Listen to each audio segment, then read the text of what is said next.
Hi, welcome to this lesson in Digital Marketing 360, the new edition. This lesson is all about terminology. You got to walk the walk, but you got to be able to talk the talk. And there's a lot of terms in marketing and throughout this program that we're going to be throwing out there that you're probably wondering, what are those words? So it is absolutely key that we go through some of these key phrases. Now, there's hundreds of different marketing terms out there. What I did is I went and picked the most common ones that I use on a daily basis, and we're probably going to be using them throughout our time together. So that's what we're going to do. You're going to see the word come up on the screen. I'll quickly explain what it is. So what I'm going to ask you to do is that you might want to take notes of this and kind of write your description of what you think it is. Not necessarily what you think it is, but how you understand it to be based on the way that I talk about it.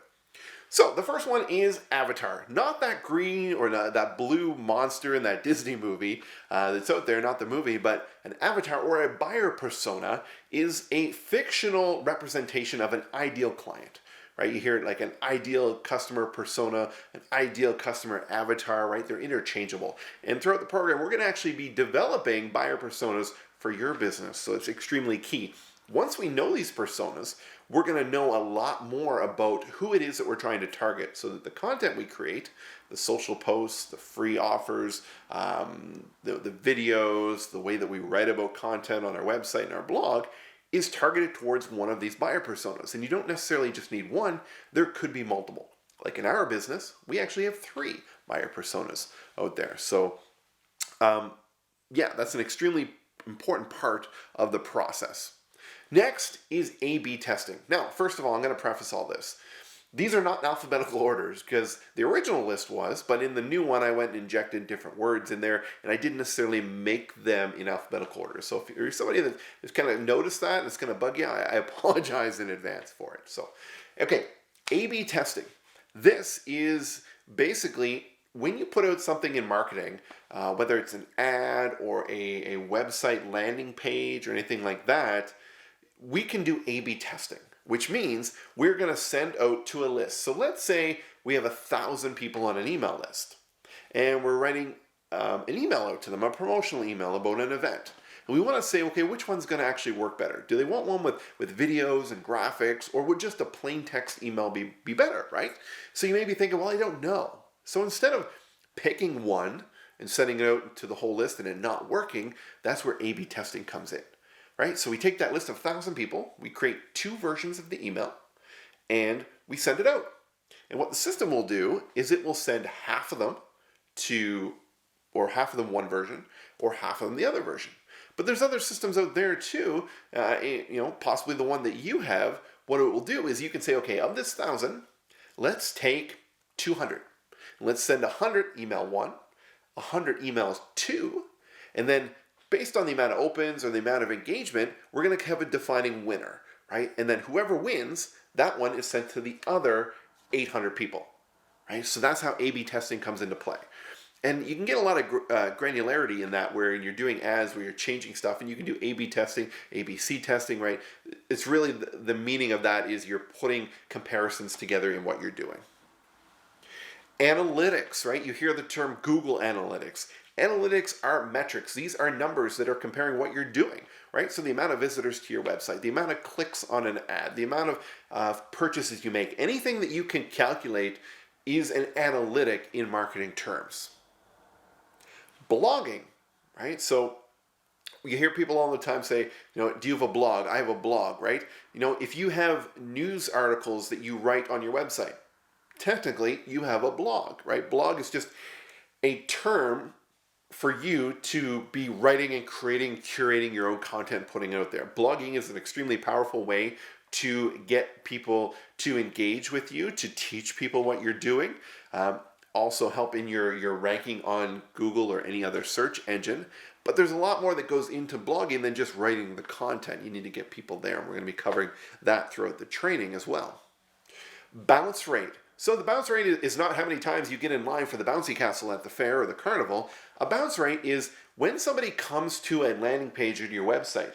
And a lot of times your analytics will tell you this. Your bounce rate is 80% or 50% or whatever it is. What it means is they've come to where you wanted them to go and they didn't do anything, right? They didn't click a link, they didn't go through the menu, they didn't opt in or whatever. They just left. That is a bounce rate. Technically, they came, boom, and they bounced right off of it. And that's really key. If you have a high bounce rate, you want to look at that. You want to make sure that you change it up so that you can fix that issue, because bounce rates are not a good thing in marketing.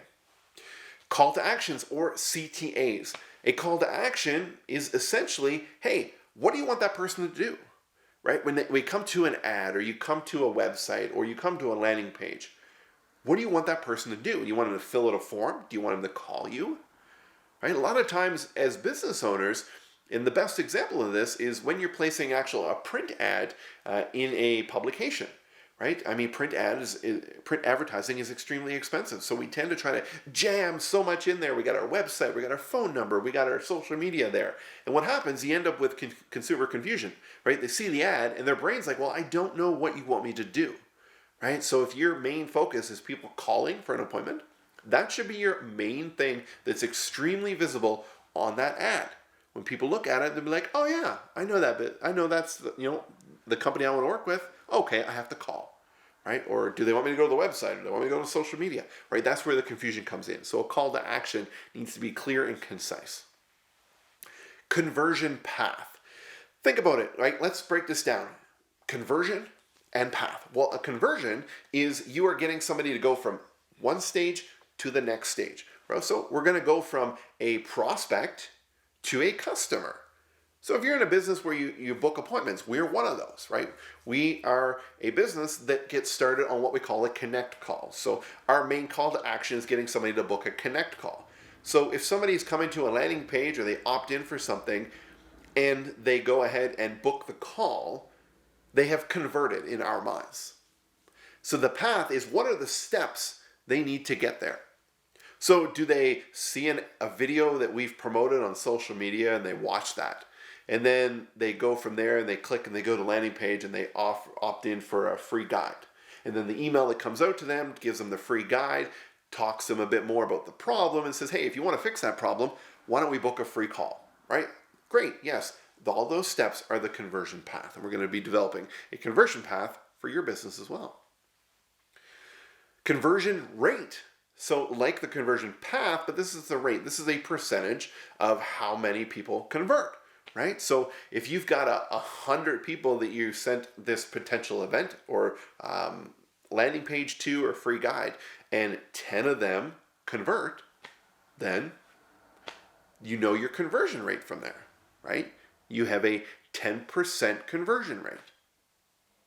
So there's a lot of metrics that are out there around conversion rates, and really you're not going to get really high conversion rates if you're looking at traditional digital marketing, right? You're looking at, if you got a 10% conversion rate, you're like going gangbusters. You're kicking butt and taking names. That is a really good conversion rate, right? And you want to go even higher than that, or your goal is to get higher than that. And if you're really good at what you do, you're very niche in your market, you can get higher than that. But if you're in a very generic type of business, going higher than that is really quite hard. So what we tend to try to do is we try to get that conversion rate as high as possible by doing A/B testing and tweaking a lot of things. Once we know we've got that machine working as best as it can be, then we go and we put more fuel in it, right? And that's when we're going to talk about the paid traffic and finding more prospects. Because if something's broken, there's no point to try to drive more people there. So we want to make sure that it's working to the best of its ability. Click-through rates, or CTR. This is how many times people will come to a page and then actually click and do what you want them to do, right? That is a click-through rate. They're clicking, they're moving through the process. So you'll hear CTRs, or click-through rates, as we go through. Churn rate. Oh, people don't want to hear the word churn rate, especially if you're in a subscription-based business or a retainer model. Churn is the percentage of people who leave the business.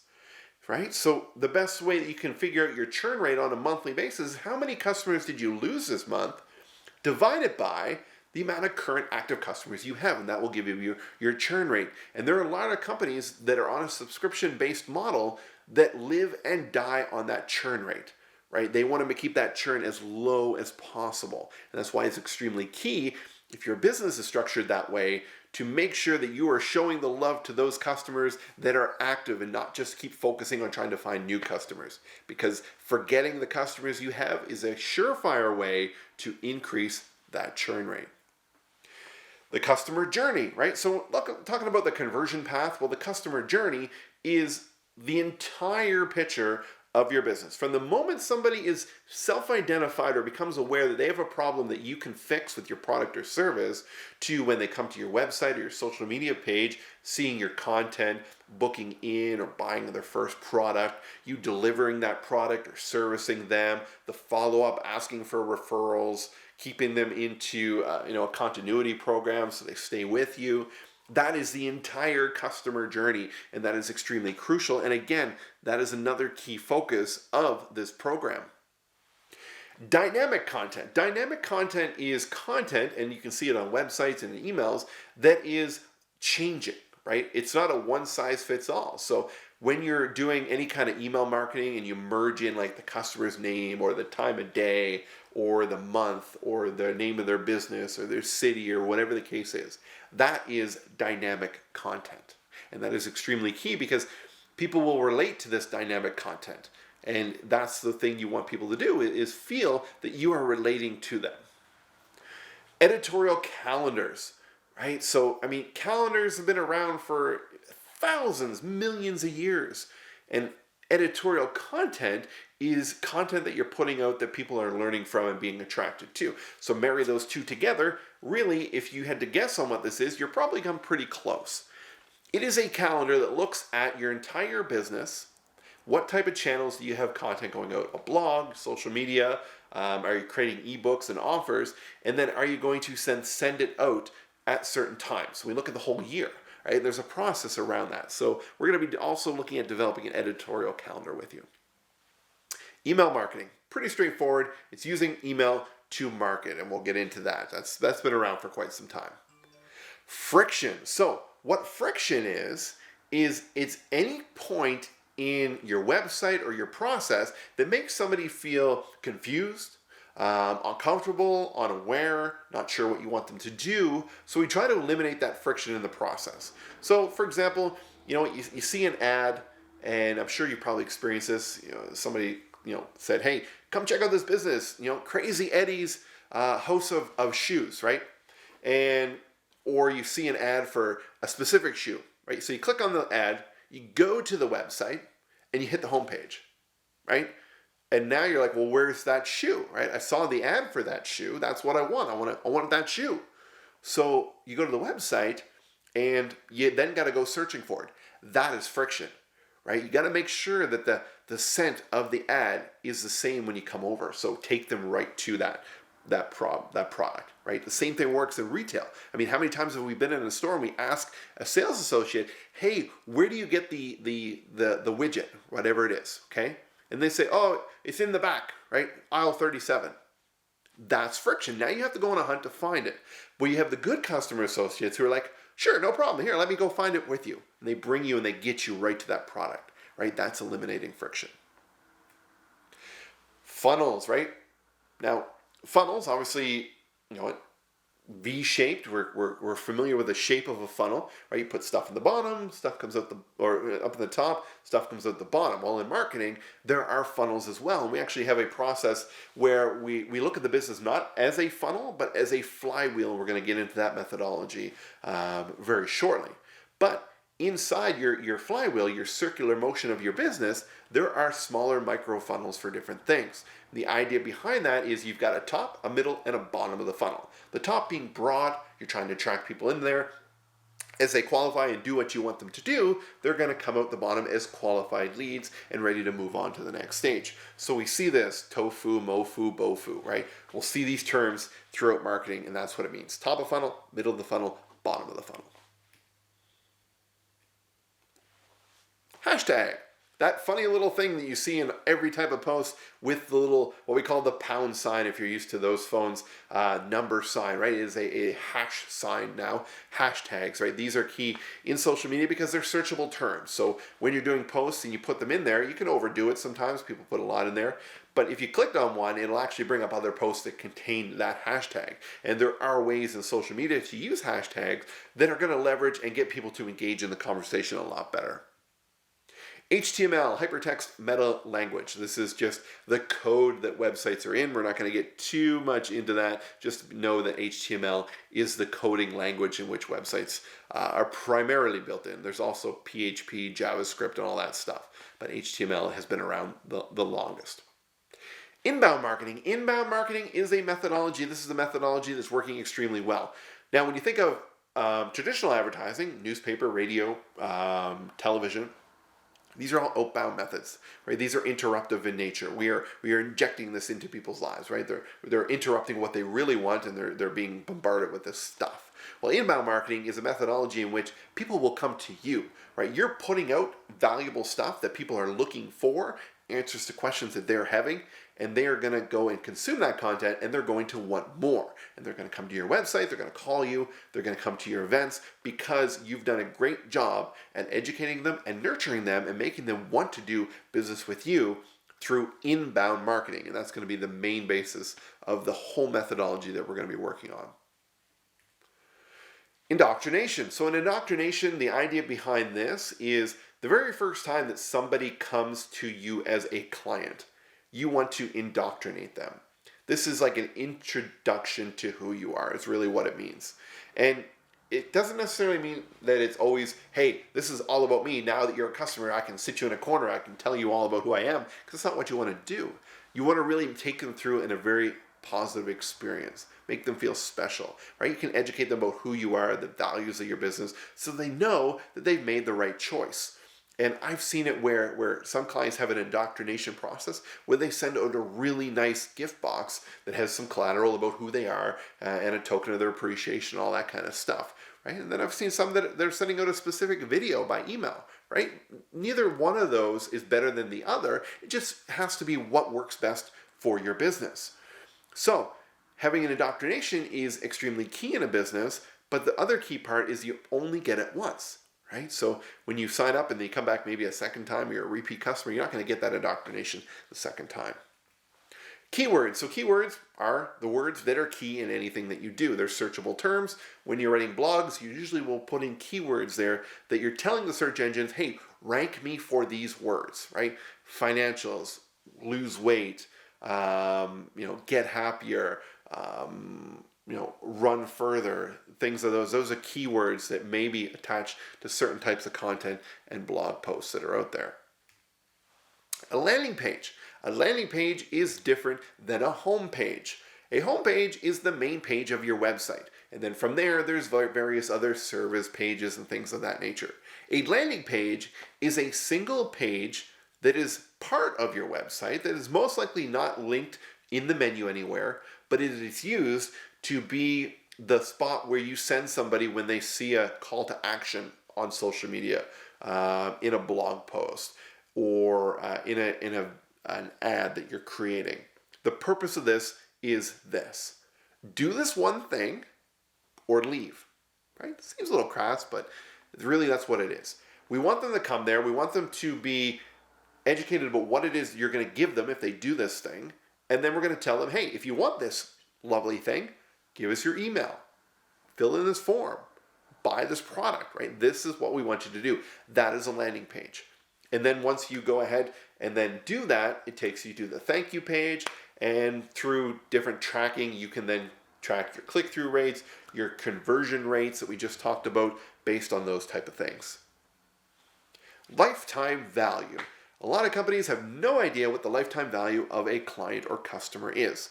Really what this is how long do you typically have a client and how much money will they bring to your business over that said period of time. That is the lifetime value.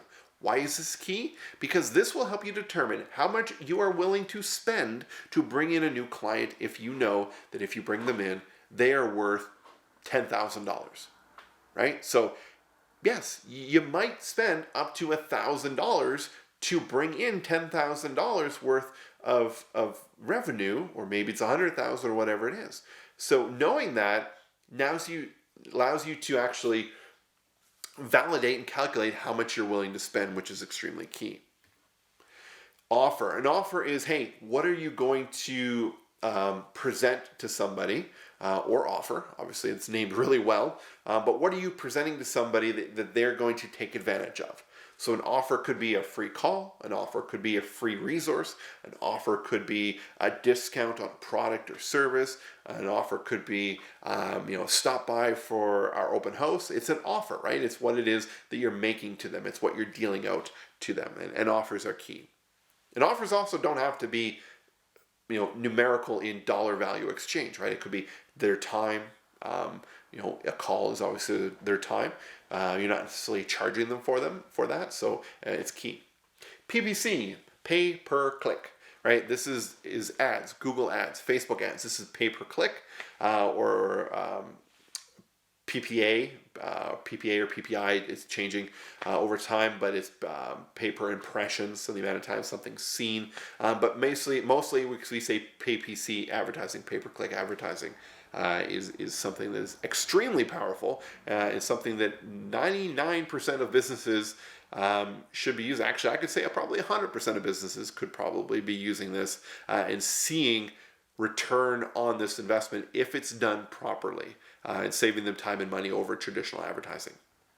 A qualified lead, right? So not everybody who comes to your website is a qualified lead. Doesn't mean that they're not qualified to use the computer to come there. It means that of your ideal buyer personas that you're developing, not everybody's going to fit that. Not everybody needs your service. They may think they do, but they may not. So throughout the entire customer journey, you are putting things in place through different types of content, through questions that you're asking on forums, through questions you ask when you do those initial calls to qualify that person.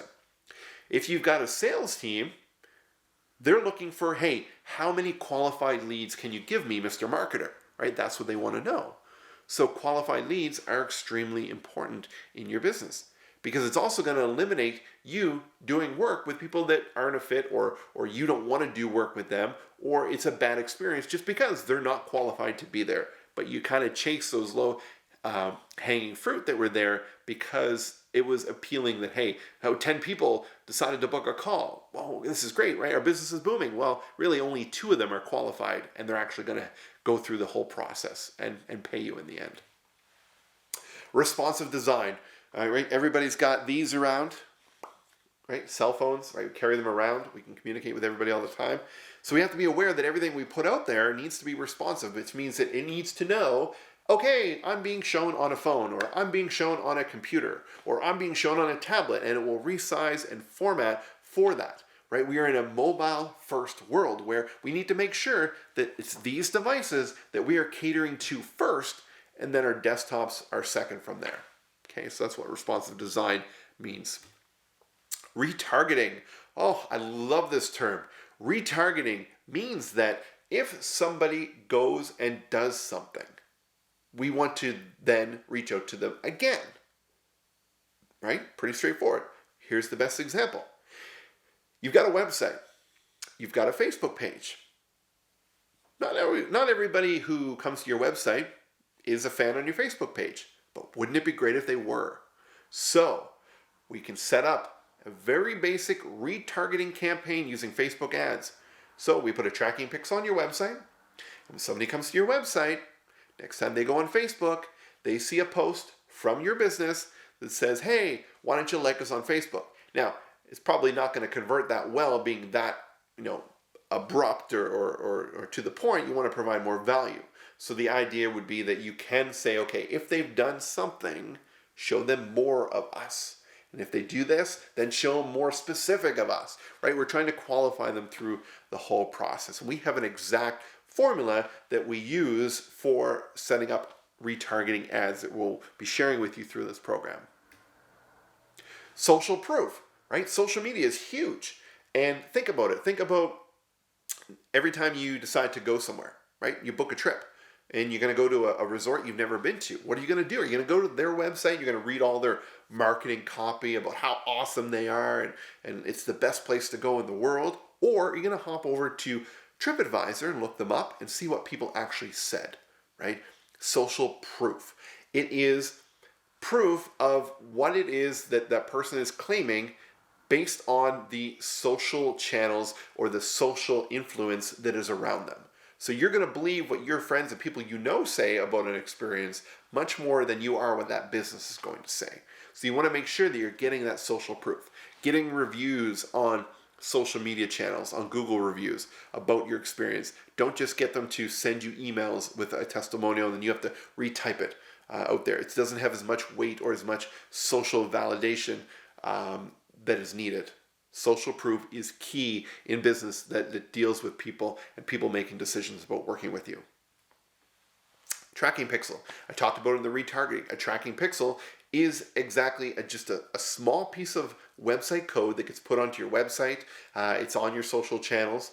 And what it does is it puts a cookie into the browser, not a chocolate chip cookie, but now I'm hungry, but an actual it's just a small little text file that goes into the browser, so that every time the browser comes to there or to a social media page that you own, it knows that, oh, this person came from here or has visited this, right? Because in your browser you can clear your history, you can clear your cookies. That is really eliminating that part of it. So a tracking pixel is really just following you around wherever you go. Not to sound creepy, but that's exactly what's happening. A unique visitor. Now, a lot of times people will look at their analytics and they'll be like, you know what, hey, my website had 3,000 views, right? Or this post had, 500 views, right? But of that, it could have been somebody coming back 10 or 15 times each time, right? So a unique visitor is based on the IP address of that person. So I can come to your page 10 times and your views will be 10, but I'll only rack up one unique visitor because I'm a unique person. And anytime you're looking at how well are you performing, you're looking at the unique metrics on somebody, not how many times the page has been viewed overall, but how many people have hit it. And we do that through unique visitors. Video marketing. So video marketing is using video, just like we talked about email marketing very briefly, but using video. And there is a process to using video, and it cannot be something that, or not, it can be, I guess, but it's something that you shouldn't just say, okay, I'm only going to be doing video marketing. Video marketing has to be complementary to other things that you do. There are certain times in the process where a video will re-engage somebody and get them feeling better about it, about that process. And we can inject different videos throughout the whole communication or that customer life cycle, the conversion path, to help embrace people's decision, make them feel good about their decision they made to work with you. And video is very powerful these days. People are watching a lot more video than they're consuming other content out there. So we need to be aware of that and leverage that in our business. So that's it. We're at the end of obviously my slideshow ended. So that is our terminology. And hopefully you took some notes and it was helpful to you, because we're going to be using those terms as we go through. And if you get an understanding of these terms and what they mean, then it's going to be extremely helpful for you. What I'm actually doing is below this video in the description, I put a link to a glossary of terms that we have on our website that include these terms and plus many others that you can leverage and use as a resource for you moving forward. So hopefully this was helpful. I know it was helpful to me to put it together and get it out to you, because these terms are something that I think every business really needs to know and understand if you want to take a serious approach to understanding your marketing. So thanks for watching that, and we'll see you in the next video.